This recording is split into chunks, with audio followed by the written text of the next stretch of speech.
আচ্ছা, আপনি কোথায় যাচ্ছিলেন? কোথাও না, আবার অনেক জায়গায়। মানে? এই তো সময় যেদিকে যাচ্ছে আমিও সাথে সাথে চলে যাচ্ছি।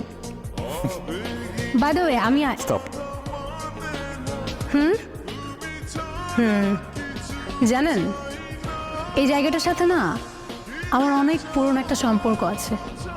যেমন? যেমন এই জায়গায় আমি আমার সব থেকে কাছের মানুষটাকে পেয়েছিলাম, আবার এখানে হারিয়ে ফেলেছি। হারিয়ে ফেললেন কিভাবে?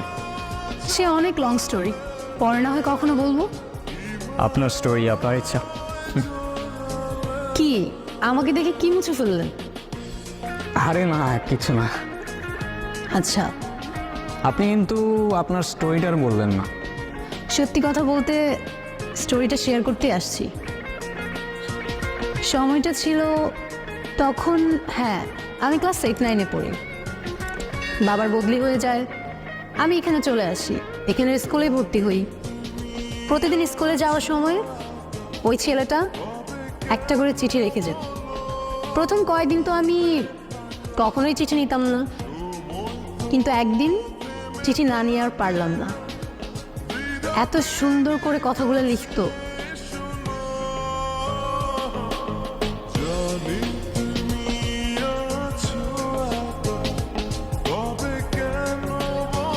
চিঠিতে যে ফিলিংগুলো ছিল সেগুলো এখনকার হোয়াটসঅ্যাপ মেসেঞ্জার জেনারেশন কখনোই ফিল করতে পারবে।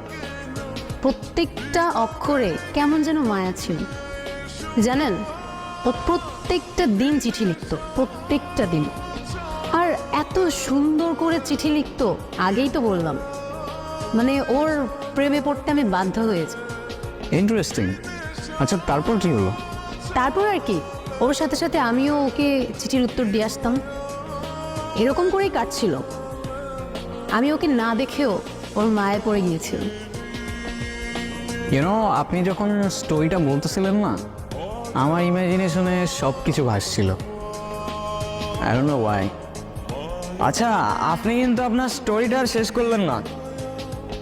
আমার স্টোরি বলে শেষ করা যাবে না, আর ওকে নিয়ে যতই বলি ততই কম হয়ে যাবে।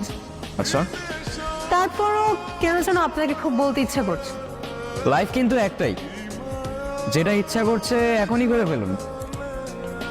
কে জানে পরে আবার সময় পাবেন কি পাবেন না। ওর সাথে আমার প্রতিদিনই চিঠি দিয়ে নেওয়া হতো। ওকে কতবার বললাম আমার সামনে এসে দেখা করতে, ও কখনো করেনি। কেন করেনি জানি না। তারপর তারপর আর কি, বাবার বদলি হয়ে যায়, আবার ঢাকায় চলে যেতে হয়। তখন তো আর ফেসবুক হোয়াটসঅ্যাপ কিছুই ছিল না, তাই ওর সাথে আমার কমিউনিকেশন রাখাটা পসিবল ছিল না। আমি ওকে অনেক খুঁজেছি জানেন, কিন্তু পাইনি। আমার সবচেয়ে বড় আফসোসটা কি জানেন? কে?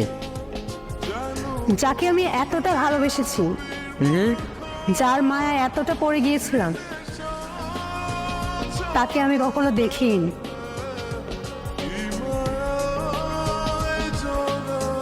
আপনার চোখে পানি কেন? কিছু না, এমনি। আপনি ওকে খুব ভালোবাসতেন তাই না? তাহলে ওই ছেলেটাকে বিয়ে করছেন যে? ওর সাথে আমার ফ্যামিলিগত বিয়ে। ওই যে দেশি কালচার, বিয়ে তো একটা করতেই হবে, সেটাই করছি। ভালো থাকবেন। হয়তো।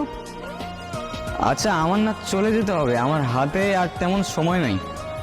আমার আজকে রাতেই ফ্লাইট, মিস করা যাবে না। চলে যাচ্ছেন? হ্যাঁ। ও, I have something for you. কি?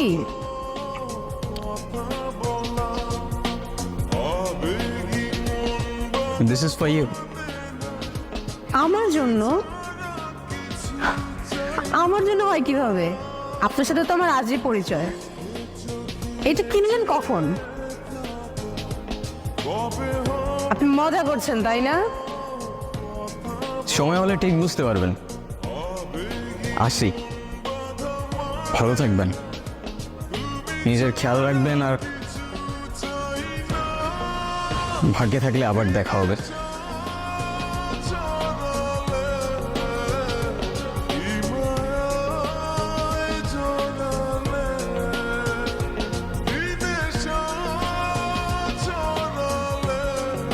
আয়রা, কোথায় হারাই যাও বারবার?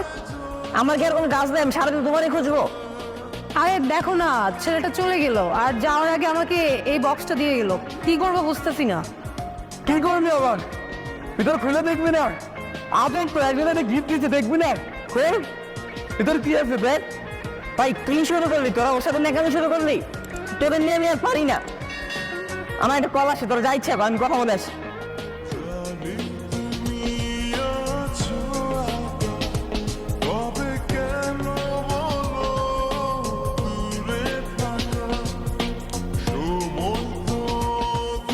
নীরব?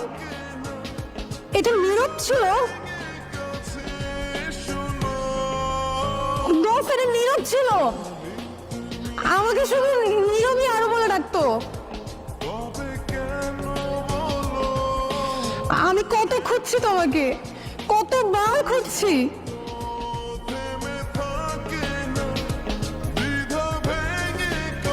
আবার এত কাছে নিয়ে ফেললাম।